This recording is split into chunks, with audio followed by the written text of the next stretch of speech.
She missed her life-changing interview to change a stranger's flat tire. Little did she know, the old man she saved was the billionaire who held her destiny. Her future depended on a 9 a.m. interview. For the daughter of a maid, the Harrison Legacy Scholarship wasn't just tuition, it was an escape. But a violent storm left her running, her one good suit soaking in the icy rain. She was halfway there when she saw him, an old man, struggling alone with a hopelessly flat tire. Her mind screamed to keep walking. This was her one shot. But she stopped. As she knelt in the grit and grease, watching her opportunity disappear, she was unaware of one thing. The old man she was helping was a billionaire, and the one man holding the keys to her future. And where in the world are you joining from today? Let me know in the comments below. Now, I hope you enjoy the story. The 6:15 a.m. bus always smelled like stale coffee and diesel fumes. Claire Jensen sat perfectly still. She kept her back straight, just millimeters from the grimy vinyl seat. She would not let the city's dirt touch her today. Today was different. Her suit was navy blue. It was not new. Her mother, Susan, had found it at the Second Chance thrift store 3 weeks ago. It had a tiny moth hole on the lapel, which Susan had expertly stitched shut with matching thread. Last night, her mother had ironed it twice, pressing the creases sharp and clean. Claire, at 17, looked older in the suit. Her blonde hair was pulled back in a severe, tight braid. It made her cheekbones look sharp. It made her look serious. She hoped it made her look worthy. In her coat pocket, her fingers closed around a small, heavy piece of metal. It was cold. A St. Christopher medal, worn smooth with time. It had belonged to her great-grandfather, Sergeant Elias Thorne. He had carried it through the mud of France. Her mother always said he was a man who never walked away from a fight and never, ever walked away from someone in need. The metal felt like a ballast, a small anchor in the churning sea of her nerves. The bus rattled as it crossed the Riverbend Bridge, leaving her neighborhood behind. Below them, the water was gray and sluggish. Riverbend was a place of cracked sidewalks, payday lenders, and buildings that had given up. It was home, but Claire wanted more. Her mother, Susan, was a maid. She cleaned the big, beautiful houses in Gableton Heights. Houses with lawns so green they looked fake. Susan left before dawn and came home after dark, her hands smelling of bleach and industrial soap. "You are smarter than this place, Claire," her mother had told her last night, her voice rough with tiredness. "You are more than just a maid's daughter. You go to that interview. You show them the Jensen grit. You earn what's yours." The interview. It was not just an interview. It was the Harrison Legacy Scholarship. A full ride to Gableton University. It was everything. Gableton was the gleaming castle on the hill. It was the world her mother cleaned but never entered. For Claire, the scholarship was not just tuition. It was an escape. It was a future where her hands didn't have to smell like bleach. The bus wheezed into the downtown exchange. The air changed. The buildings were now glass and steel. The people on the sidewalks wore expensive coats and carried leather briefcases. They moved with a purpose Claire always admired. She checked her watch. 7:45 a.m. The interview was at 9 a.m. sharp. Plenty of time. She just had to catch the crosstown bus to the university. Then, the sky opened. It was not a gentle spring rain. It was a sudden, violent assault. The wind howled between the skyscrapers, turning the rain to icy needles. People scattered, umbrellas flipping inside out. Within minutes, the streets were shallow rivers. Claire watched in horror as the crosstown bus she needed pulled away from the stop. It was too crowded to take on more passengers. The next one was in 20 minutes. 20 minutes. Her buffer was gone. "No," she whispered. She couldn't be late. Not today. She checked her phone. The university was 20 blocks away. She could walk it in 30 minutes if she ran. Claire pulled the collar of her thin coat tight and stepped out of the bus shelter. The rain hit her instantly. It was cold, shocking, and relentless. She clutched her portfolio to her chest. Inside was her application, her references, and her essay, The Legacy of Duty. She ran. She kept her head down, dodging the few other desperate souls on the sidewalk. Her shoes, her mother's old work flats, were soaked in seconds. The water was icy. Her suit jacket clung to her back. The sharp crease in her slacks was already gone, replaced by a damp, clinging chill. "Just keep moving," she muttered. Her braid was coming loose, wet strands whipping against her face. She was halfway there. 8:20 a.m. She was going to make it, even if she looked like a drowned rat. Then she saw the car. It was a dark green sedan, sleek and expensive. It looked completely out of place, pulled awkwardly onto the curb. Its back tire was completely, hopelessly flat. Next to it stood an old man. He was tall, thin, and wore a beautiful wool coat that was now dark with rain. His white hair was plastered to his head. He was wrestling with a car jack, his hands shaking, his face a mask of frustration. "Blasted thing," he yelled, kicking the flat tire. The sound was lost in the wind. Claire slowed. Her mind screamed at her. "Keep walking. You are late. This is not your problem. This is your life. You're one shot." No one else was stopping. People hurried past, heads down, lost in their own storms. Claire stopped. She stood frozen, the rain dripping from her nose. She looked at the old man, who now leaned against the car, breathing hard. He looked defeated. She felt the weight of the metal in her pocket. A man who never walked away from someone in need. "Screw it," she whispered. She crossed the small stream running along the curb. "Sir," she called out. Her voice was thin against the storm. "Sir, do you need help?" The old man looked up, startled. He saw a 17-year-old girl, soaked to the bone, clutching a portfolio. "Young lady, you should be indoors," he shouted over the rain. I can't get this jack to hold. The ground is too slick. You have to brace it," Claire said, moving forward. She knew this. Her neighbor, Mr. Henderson, was always fixing junk cars in the alley. She had watched him change 100 tires. She dropped her backpack by the car door and put her portfolio carefully on the back seat, praying the leather would protect it. "Let me," she said. She knelt on the wet, gritty pavement. The cold soaked through the knees of her suit pants immediately. She didn't care. "The jack has to be on the frame, not the body," she said, her voice suddenly firm. She repositioned the jack, finding the solid steel. "Now, stand back, sir." He watched, stunned, as this teenage girl began to crank the jack with practiced, efficient movements. "Where did you learn to do that?" he asked. "Riverbend," she said, not looking up. "You learn to fix things, or you don't go anywhere." The car lifted. The rain hammered her back. Her hands were stiff with cold, but she worked quickly, loosening the lug nuts. They were tight. She put her whole body into it, grunting with effort. "This is ridiculous," the old man said. He was holding a small, useless umbrella over her, trying to help. "You're ruining your clothes." "They're just clothes," Claire said, though the words tasted like a lie. This suit was her armor, and it was being destroyed. She pulled the flat tire off and rolled it away. It was heavy. She grabbed the spare from the trunk, a small, temporary donut tire. "You have an interview, don't you?" the old man asked. He had spotted the portfolio in his car. "Yes, sir." She was trying not to cry. Her hands were black with grease and road grime. She could feel a tear tracking through the dirt on her cheek. When 9 o'clock, he looked at his own watch. It was a simple, elegant gold watch. His eyes widened. "My heavens, child. It's 8:45. Claire's stomach dropped. 8:45. She had been here for 25 minutes. There was no way. She would never make it. It was over. She stopped moving. The rain and the wind seemed to fade. All she could hear was the pounding in her chest. All that work. Her mother's hopes. Gone. I'm late," she whispered. The old man's face softened. The frustration was gone, replaced by a deep, sudden understanding. "Finish the tire," he said, his voice quiet but firm. "What?" "Finish the tire, young lady. We're not done here." Claire stared at him. Then she nodded. She lifted the spare tire, locked it in place, and began tightening the lug nuts. She worked with a new, grim determination. She finished the job. She lowered the jack. She stood up. She was a complete mess. Her hair was a wreck. Her face was streaked with dirt. Her hands were black. Her suit was ruined, stained with grease and mud. The old man looked at her. He didn't say anything for a moment. "What is your name?" he asked. "Claire Jensen." "Well, Claire Jensen," he said, opening the driver's side door. "Get in the car. I'll take you to your interview." "Sir, I can't. I'm a mess. I can't get in your car like this." "I've seen worse," he said, with the first hint of a smile. "My driver's out sick, and I've made you late. It's the least I can do. Get in." Claire hesitated, then got in.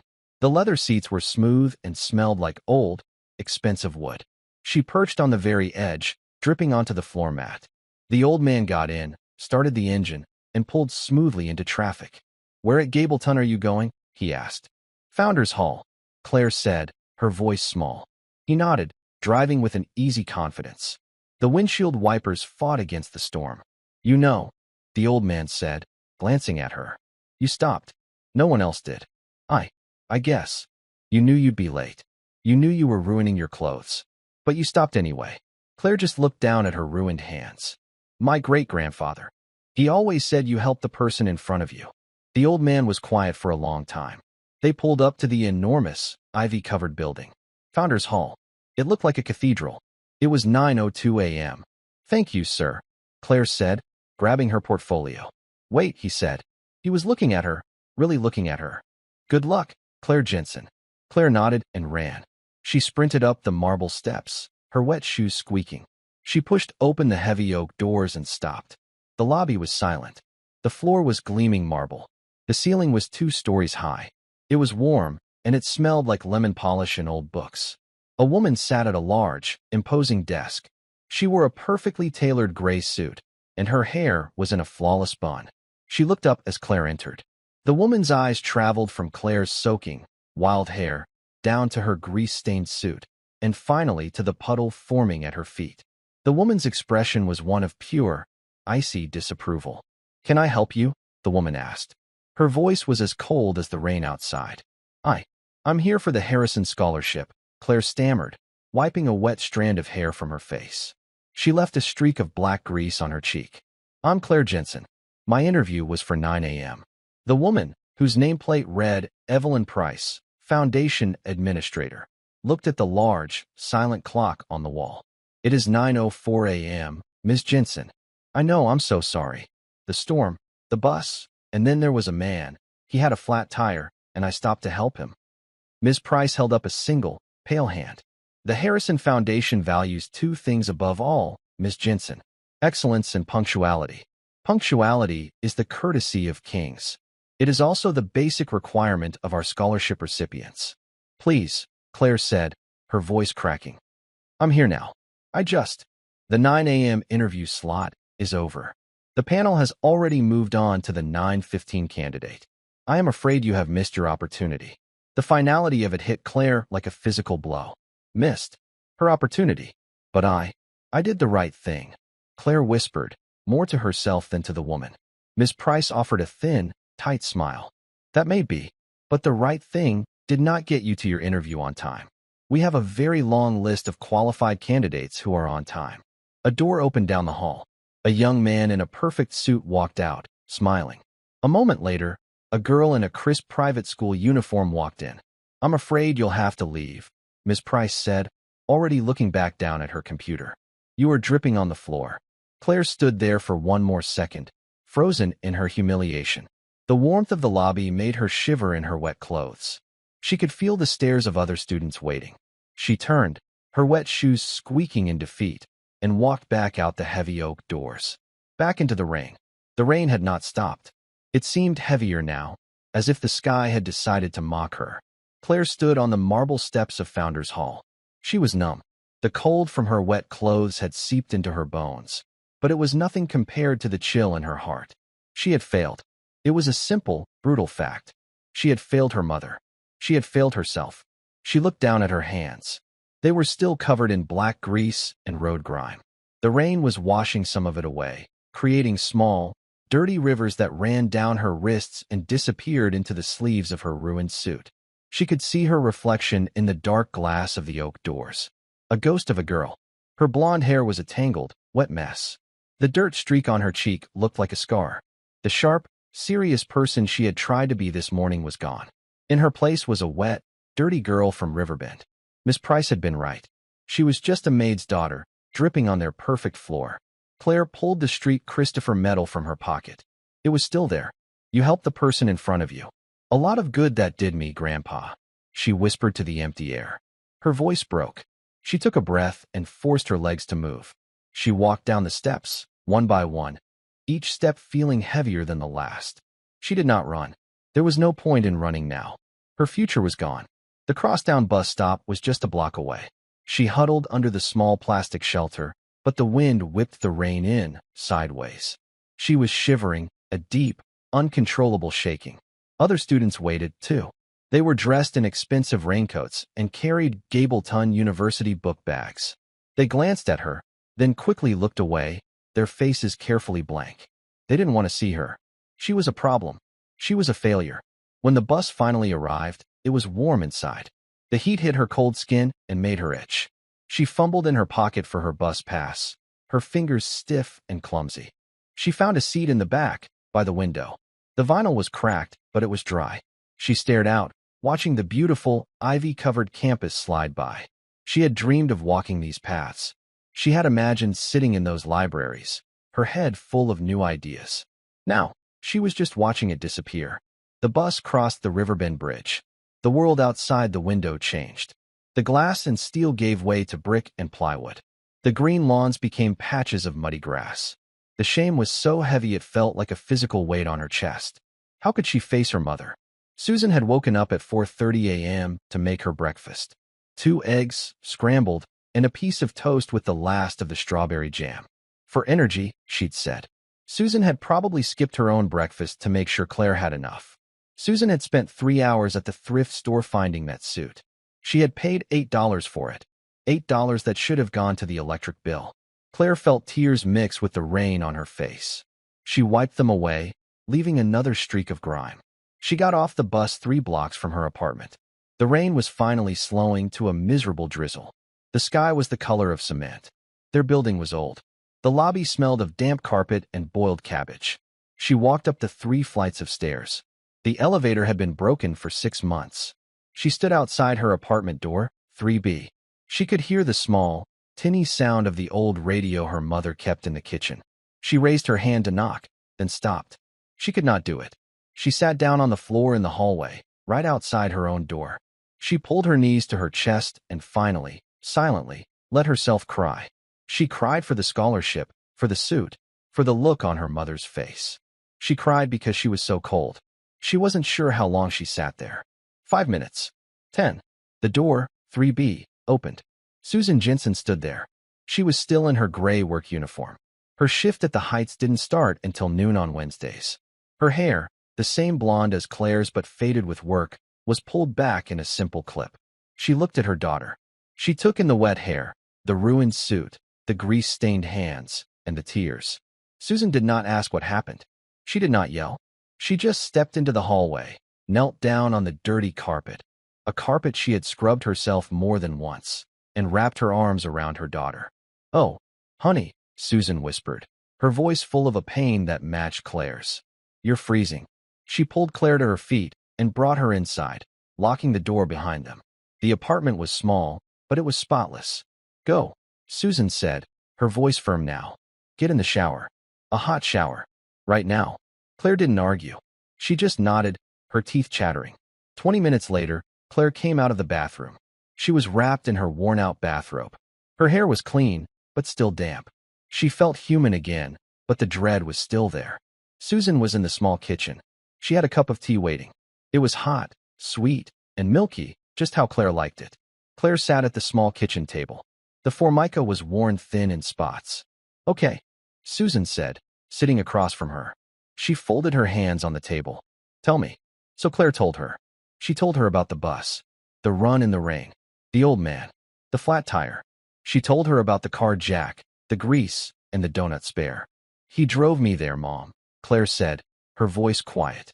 "He drove me right to the door. But I was late." "How late?" "For minutes." Susan closed her eyes. "Just for a second." "And the woman at the desk. Miss Price. She wouldn't let me in. She said my time was over. She said I was dripping on the floor." Susan stared at her hands. Her knuckles were red and chapped. "I ruined this suit, Mom," Claire whispered, the final confession. "I'm so sorry. I ruined it." For a long time, the only sound was the drip of the kitchen faucet. Finally, Susan looked up. Her eyes were not angry. They were something else. Something Claire couldn't read. "You stopped," Susan said. "What?" "You were late. You were running in a storm. Your whole future was on the line. And you saw an old man, a stranger, in trouble. And you stopped." "Ah, yes. I did. I missed it, Mom. I missed everything." "Claire," Susan said, leaning forward. She reached out and took Claire's clean, warm hand. "You did not miss everything. But the scholarship. The scholarship. Yes, that would have been good. That would have made things easier. Susan sighed, a deep, tired sound. But that is just money, Claire. That is just a way to pay for school. It is not. It is not your character. I don't understand. Your great-grandfather, Elias, Susan said, her eyes lighting up. He didn't get that medal for being on time. He got it because when everyone else was retreating, he ran towards the trouble to pull two men to safety. Under fire. He did what was right, not what was easy. She squeezed Claire's hand. You have that in you. You have that Jensen grit. You saw someone in trouble, and you didn't walk away. You got your hands dirty. You helped. I have never been more proud of you than I am right this second. Tears welled up in Claire's eyes again, but this time they were different. But what do we do now? Claire asked. The future was still a blank, terrifying wall. Now, Susan said, giving a small, weary smile. Now, I go to work. I have to clean the Graham family's mansion. And you are going to call the community college. We'll find a way. We always find a way. Susan stood up, grabbing her keys and her thin coat. She paused at the door. You're a good person, Claire Jensen. Don't ever let anyone, not even some fancy woman in a gray suit, tell you otherwise. Susan left. Claire sat alone at the kitchen table, the hot tea warming her hands. She felt strange. She was still devastated.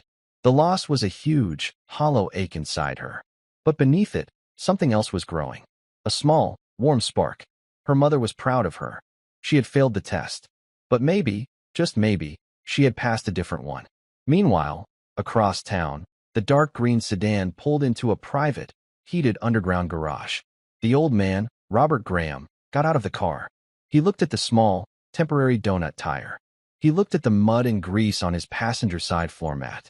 He looked at his own expensive shoes, which were stained with mud. He walked to the private elevator, which opened directly into the penthouse. He entered a room so large it felt empty. The walls were glass, showing the entire city skyline, still gray and covered in rain. A man in a sharp suit, his chief of staff, was waiting for him. Mr. Graham, the man said, his voice clipped. You're late. The board call is in 5 minutes. And, my goodness, what happened to you? Your driver. My driver is fine, Thomas, Robert said, shrugging off his wet coat. I had some car trouble. Car trouble? Sir, you should have called. We would have sent another car immediately. It's handled, Robert said. He walked to his desk, a massive piece of dark wood.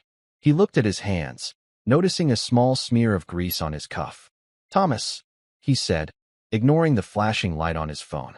Sir, I need you to find someone for me. A young woman. Her name is Claire Jensen. Claire Jensen. Thomas repeated, typing the name into his tablet. And where might I find her? I have no idea, Robert said. He looked out the window at the rain. But she was applying for the Harrison Scholarship this morning. At Gableton. Thomas's fingers stopped. The Harrison Scholarship? Sir, that's your scholarship. The one you founded. Yes, Robert Graham said, a small, complex smile playing on his lips. It is. Get me Evelyn Price on the line. And then, find me everything you can on Claire Jensen. Claire sat at the kitchen table for a long time. The tea in her cup grew cold. The small, warm spark of her mother's pride was still there, but it was being choked by the cold, damp reality of their situation.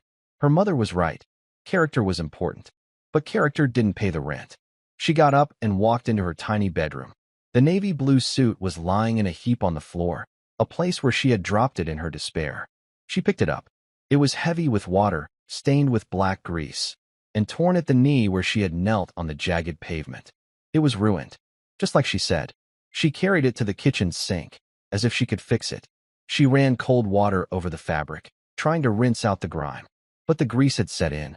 The more she rubbed, the more it just smeared, a dark, spreading stain. It was useless. She was trying to scrub away her failure, but it wouldn't budge. She finally gave up, leaving the suit in a sad pile by the sink. Okay, she said to the empty apartment. Community college. She sat back at the table with her laptop, an old, slow machine that took 5 minutes to boot up. She went to the Gableton University website first. It loaded with a beautiful video of smiling students on a sunny green lawn. Find your future, the headline read. Claire closed the tab. She typed in Riverbend Community College. The website was simple, blue and white. It looked like a government form. She clicked on tuition. Even this, she realized, was going to be hard. There were application fees, books, bus fare. Her mother's words came back. We always find a way. Claire nodded. Okay, away. She opened a new tab. Jobs near Riverbend. 17-year-old. The results were what she expected. Fast food. Stocking shelves. Cleaning. She would have to work full-time. Maybe she could take night classes. The dream of Gableton, of lecture halls and ivy, felt like it was dissolving, turning into a different, grayer future. A future of exhaustion. A future just like her mother's. Just as she was about to close the laptop, the mail slot in the front door clattered. She walked over and picked up the small pile of envelopes. Bills for her mother. A grocery store flyer. And one thin envelope. It was white, with a small, clear window. It was addressed to Susan Jensen. In the window, 2 words were visible, printed in harsh, red ink. Final notice. Claire's breath caught. She didn't open it. She didn't have to. She knew it was the electric company.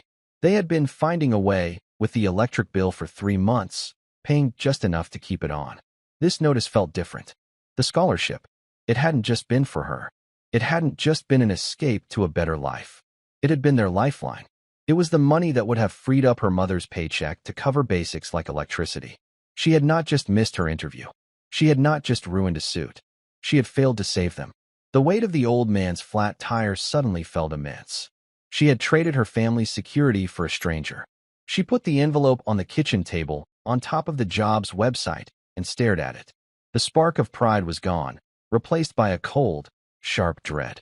Across town, Susan Jensen was on her hands and knees. She was in the grand library of the Graham estate. The house wasn't just a house. It was a mansion perched on the highest hill in Gableton Heights, overlooking the entire city. Susan had been on the cleaning staff here for 3 years.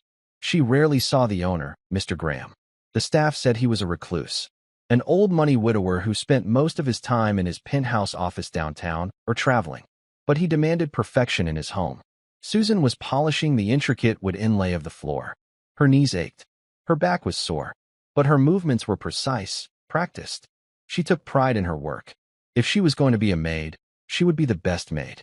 But today, her mind was not on the floor. It was in a small apartment in Riverbend. It was on a rainy sidewalk. It was with her daughter. She has that Jensen grit.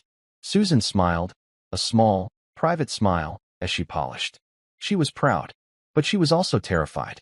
Claire was smart, smarter than anyone Susan knew. But the world was not kind to smart girls from Riverbend. The world demanded you be on time. The world demanded you have the right suit. You're a million miles away, Susan. Susan looked up. It was Mrs. Davies, the head housekeeper.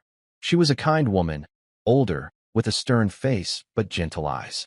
Just thinking, Mrs. Davies, Susan said, rising to her feet and wincing slightly. About your girl? The big interview. Susan had told her about it last week. Mrs. Davies had even let her take the morning off to see Claire out the door. Susan's smile faded. She didn't make it. Oh dear. Mrs. Davies' face fell. What happened?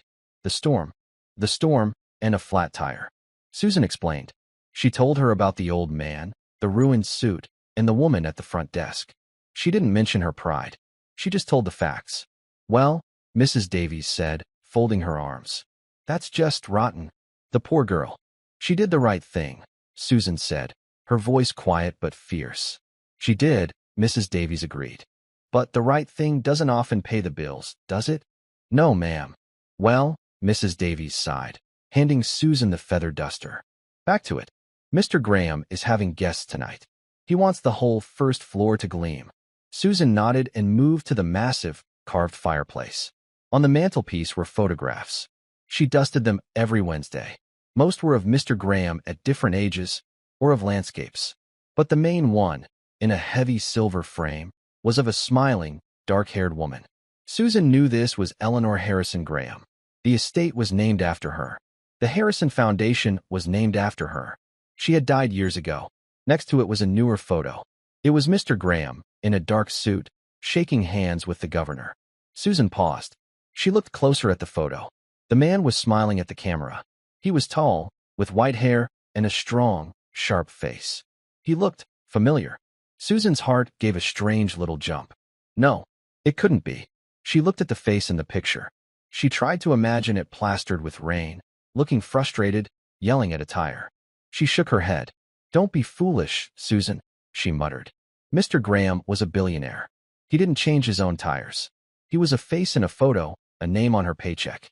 He wasn't some old man on a curb. She finished dusting the frame and moved on. But the image stayed in her mind. She was unkempt. And 4 minutes late.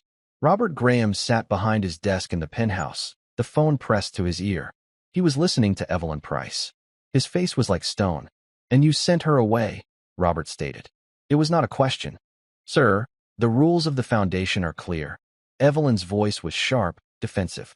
"We cannot make exceptions. It would be unfair to the candidates who followed the rules." "The rules," Robert repeated, his voice dangerously soft. "Tell me, Evelyn, did you look at her application?" Of course, I reviewed all the finalists. Her grades were excellent, but her background. Riverbend.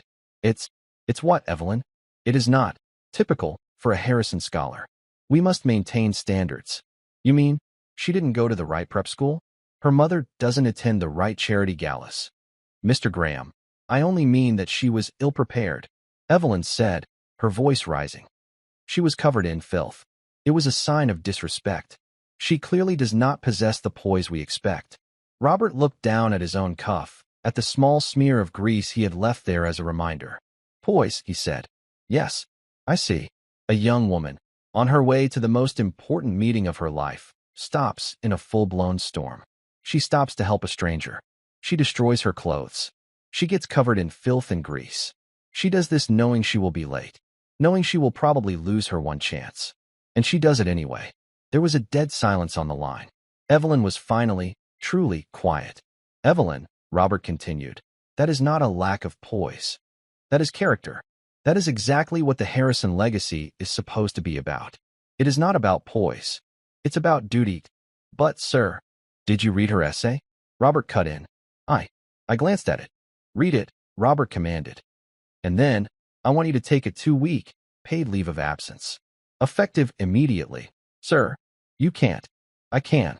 And I have. Reevaluate your definition of standards while you are gone. We will speak when you return." He hung up the phone, cutting off her sputtered protest.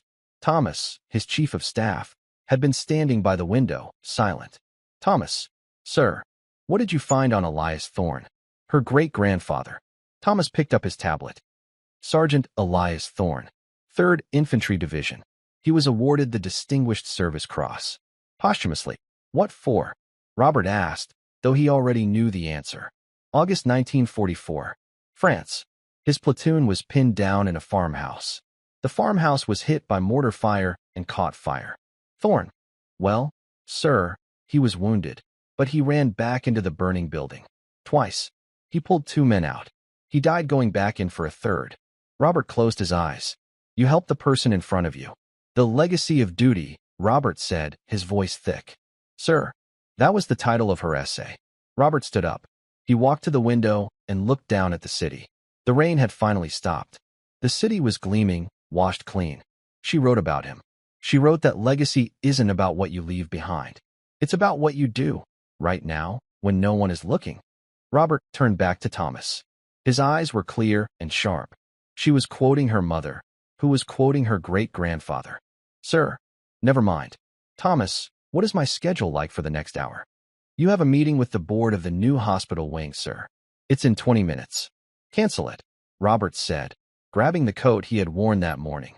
It was still slightly damp. "Cancel it. Sir, this is the 3rd time. They'll understand. And find out where Susan Jensen works." "Susan Jensen? The mother?" "Yes. Find out. But first, get the car. You're driving. I want to go to Riverbend." The black sedan was silent, gliding through the streets like a shadow. It was the same car, but Robert Graham was not driving. Thomas was at the wheel, his face a perfect mask of professional calm.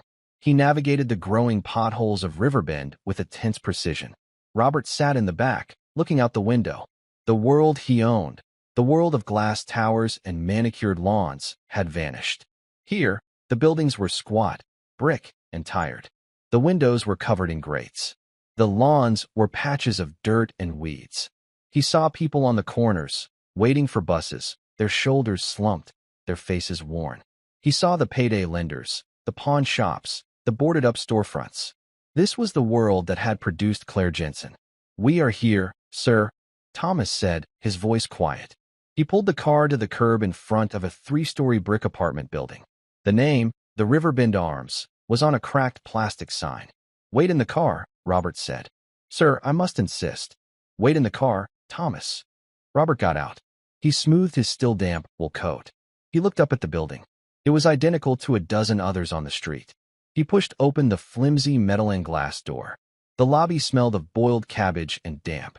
He saw the broken elevator and the "out of order" sign, written in marker on a piece of cardboard. He took the stairs. He walked past 1B, 2B. His footsteps echoed in the cinder-block stairwell. He felt the climb in his knees. He reached the 3rd floor. The hallway was dark, the carpet worn through to the floorboards in places. He found 3B. He stood outside the door, the same way Claire had just a few hours earlier. He raised his hand to knock. But before he could, he saw it. It was sticking out of the mail slot, a small white rectangle, angled just so. He could see the red ink. Final notice. He didn't touch it. He just looked at it. He thought of Evelyn Price. He thought of her complaints about standards and poise. He knocked. Inside, Claire was still staring at the electric bill. It felt like a verdict. She was running numbers in her head. How many hours at minimum wage to pay this? How many to pay this and next month's rent? The knock on the door made her jump. She froze. Who was that? Landlord? They never knocked. They just left notes. The knock came again. Firmer. "Who is it?" she called out, her voice shaky. "I'm looking for Claire Jensen." The voice was deep and old and familiar. Claire's blood ran cold. She slowly walked to the door. She looked through the peephole. It was him. The old man from the rain. The man with the flat tire. He was standing in her hallway. He was clean now. His white hair was perfectly combed. He wore the same expensive wool coat, but it was dry. He looked powerful. What was he doing here? Had she done something wrong? Did she scratch his car? Did she not tighten the lug nuts enough? She opened the door, just a crack, the chain still on. "Sir." The old man looked at her. He didn't smile. His eyes were kind, but they were also intense. He looked past her, into the small, clean apartment. His gaze landed on the ruined suit, still in a sad, wet pile by the sink. "Miss Jensen," he said. "Claire, may I come in?" What is this about? How did you find me?" I have some resources," he said simply. "I believe I made you late for your interview." It's fine," Claire said, pulling her bathrobe tighter. "It's over." "No," he said, "it's not. Please. I promise I am not here to cause trouble." Claire hesitated. Her great-grandfather would have helped him, but her mother had told her never to open the door for strangers. He was not, she realized, a stranger. She had spent 25 minutes in a storm with him. She slowly unhooked the chain and opened the door. Robert Graham stepped into the small apartment. He was a large man, and the tiny living room seemed to shrink around him. He looked around. It was tiny. It was old. The furniture was worn, but it was immaculate. Every surface was dusted. The floor was clean. He saw a small, framed photo on a side table. A young woman in a work uniform, Susan, holding a baby, Claire. "Please, sit," Claire said, gesturing to the small, faded sofa. "Thank you, no," Robert said. He turned to her. "The interview you missed. It was for the Harrison Legacy Scholarship." "Yes. I am on the board of the Harrison Foundation," he said. Claire's heart stopped. "You're what?" "I'm afraid," he continued, his voice gentle, "that I am the man who founded it. My late wife was Eleanor Harrison." Claire couldn't breathe. The room was spinning. The man whose tire she had changed. The man who had made her late. The man who was the scholarship. My name is Robert Graham," he said. Claire just stared at him. The name clicked. Graham. The Graham estate. The richest, most powerful family in the state. The woman at the desk. "Ms. Price. Ms. Price has been asked to take a leave of absence," Robert said, his voice turning to steel. "She does not, it seems, understand the meaning of the word legacy." I don't understand," Claire whispered. "I read your essay, Claire. The Legacy of Duty. You read it. Just now. In the car." He reached into his coat pocket. He pulled out a folded piece of paper, a printout. "You wrote about your great-grandfather, Sergeant Elias Thorne." Yes. He's my family's hero. He ran into a burning building, Robert said, his voice a low rumble. He ran in, knowing he would get burned. He did it to save his men. He did what was right, not what was easy. He looked from the essay in his hand to the ruined suit by the sink, covered in grease and mud. You had a choice this morning, he said. You could have kept running. You could have walked past me. It would have been the smart thing to do. It would have been the easy thing to do. You would have been on time. He took a step closer. But you didn't. You saw someone in trouble, and you ran towards the trouble. You got on your knees, in the mud, and you fixed it. You, Claire Jensen, have the Jensen grit. You have the Thorne legacy. Claire was crying now, silent tears rolling down her face. She wasn't cold. She wasn't ashamed. She started, and then the door opened again. It was Susan. She had finished her shift early. Mrs. Davies had said there was a matter at the main house, and she could leave.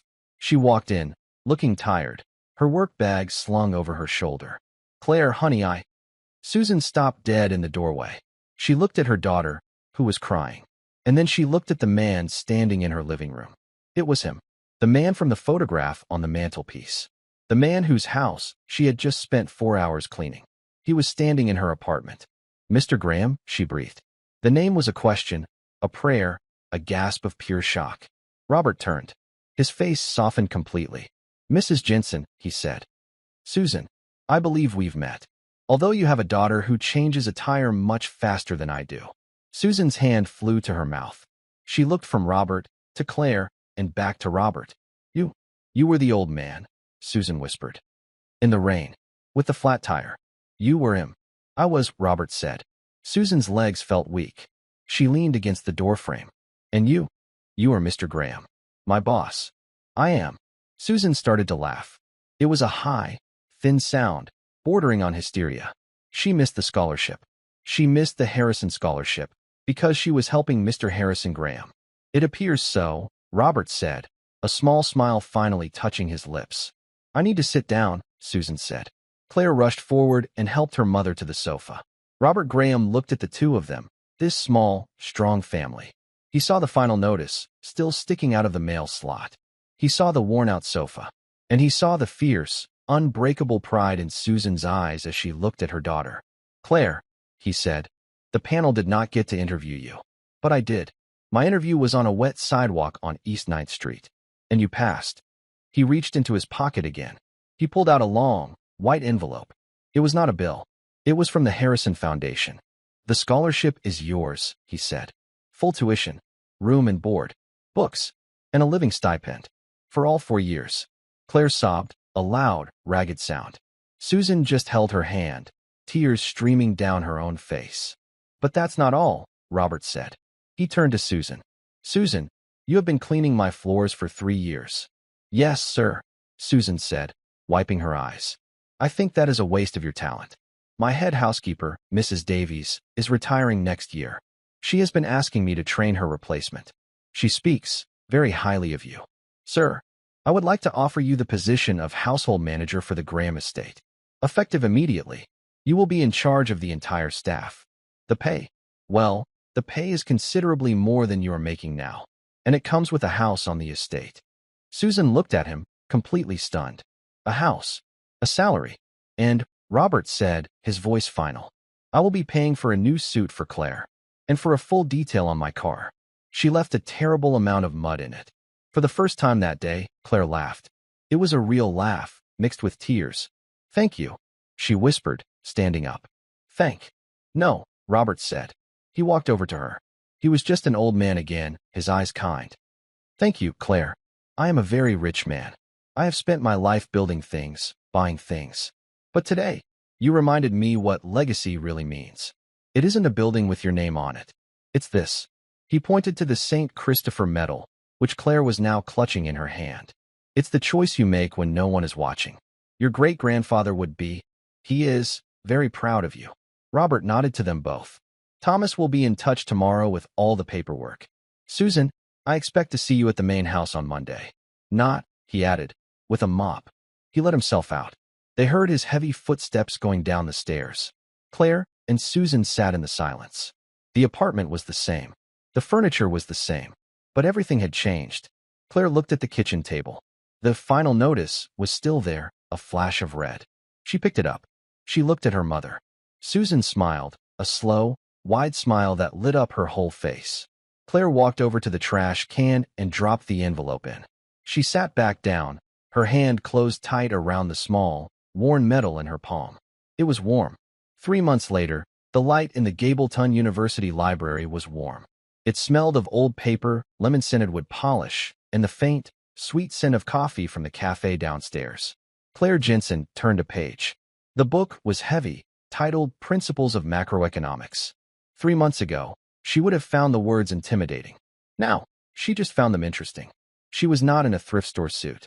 She wore a simple knit sweater and jeans. Her blonde hair was no longer in a severe, tight braid. It fell softly on her shoulders. She was still serious. She was still focused. But the sharp, nervous edge was gone. She was no longer an imposter, dripping on the floor. She belonged. A text message lit up her phone. It was from her mother. Dinner at 6. Don't be late. Mrs. Davies taught me how to make a roast. Claire smiled. She packed her books into a sturdy Gableton book bag. As she zipped it up, her fingers brushed against the small, heavy lump in an inner pocket. The Street Christopher medal. She still carried it. Not as a shield, but as a reminder. She walked out of the library and into the autumn sun. The campus was beautiful. Students rushed past, heading to class or to the dining hall. Claire was one of them. She was a Harrison Scholar. The word still felt new and wonderful. Twice a week, she met with Robert Graham. He insisted on it. They would sit in the campus coffee shop. He always ordered a plain, black coffee, and he would ask about her classes. He was not a grandfatherly figure. He was a mentor. He was sharp, demanding, and pushed her to think bigger. Don't just read the book, Claire, he had told her last week. Question it. Find the flaw in the author's logic. Your future is not about knowing things. It's about understanding them. She understood. She got on the clean, quiet crosstown bus. This time, she had a semester pass, paid for by the scholarship stipend. She rode it not to Riverbend, but to the gates of Gableton Heights. The gates were large and black, but they were open. The bus stopped, and she walked up a long, winding drive. The houses were mansions, set back from the road, hidden by old, sprawling trees. She walked past the main house, the Graham estate, where her mother now worked. She waved to the security guard at the booth, who smiled and waved back. She continued down a smaller path, to a row of neat, clean cottages. They were for the estate's senior staff. She stopped at number 3. It was white, with a dark green door and a small porch. Flowers, planted by her mother, bloomed in the window boxes. She opened the door. The apartment in Riverbend had always smelled of bleach and worry. This house smelled like roast beef. Mom, Claire called out, dropping her bag by the door. In here, Susan's voice came from the kitchen. Claire walked in. The kitchen was bright, with a window that looked out over a green, rolling lawn. Susan Jensen stood at the counter. She was not in a gray maid's uniform. She wore tailored black slacks and a crisp white shirt. Her hair was in a neat, professional bun. She looked calm. She looked like a boss. How was class? Susan asked, basting the roast. She moved with a new, unhurried confidence. Hard, Claire said, leaning on the counter. Professor Davies is tough. Good, Susan said. Tough is how you learn. Now, go set the table. And wash your hands. This isn't Riverbend. We use the good forks. Susan was thriving. As household manager, she was in charge of a staff of 12. She managed schedules, handled payroll, and organized events for Mr. Graham. She had a mind for logistics, something she'd always used to juggle their bills. Now, she was using it to run a multi-million-dollar estate. They sat at a small, solid oak table. 3 months ago, their dinners had been at a wobbly formica table with the sound of sirens outside. Now it was quiet. The only sound was the clink of silverware on heavy plates. Mr. Graham is having the governor over next week, Susan said, cutting her meat. He asked me to sit in on the menu planning. That's amazing, Mom. It's just work, Claire, Susan said. But she was smiling. The deep, worried lines that had lived around her eyes for 17 years were starting to fade. How is your economics? You're not struggling. I'm keeping up, Claire said. It's a lot, but I like it. Good. Susan put her fork down. She looked at her daughter. You know, I still think about that morning. The rain. Me too, Claire whispered. I was so scared for you. I was so angry at that woman, Miss Price. Susan shook her head. But then I think, if you hadn't stopped for him, if you had just kept running, I would have been on time, Claire said. Yes, you would have been on time. You might have gotten the scholarship, but we wouldn't be here. Where would we be? Susan looked around the warm, safe kitchen. She looked at her daughter, who was healthy, bright, and full of promise. We would still be in Riverbend, Susan said, her voice soft. We would still be hoping to escape. We would not be home. After dinner, Claire helped with the dishes. She pulled the Street Christopher medal from her pocket and set it on the windowsill above the sink. It caught the light from the setting sun, gleaming. She was not a maid's daughter. She was not a victim of a storm. She was Claire Jensen. She was a Harrison Scholar. And she was her mother's daughter. She had her great-grandfather's grit. She had earned this. They both had. And that's where Claire's story, her new life, truly begins. Whenever I share a story like this, I hope it's a reminder of how one choice, one moment of kindness when everything is on the line, can change an entire future.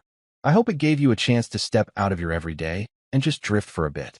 I'd love to know what you were doing while listening, maybe on a break or just settling in. Drop a line in the comments. I really do read them all. And if you want to make sure we cross paths again, hitting like and subscribing makes a huge difference. We're always trying to improve, so feel free to drop your feedback. Thanks for spending this time with me.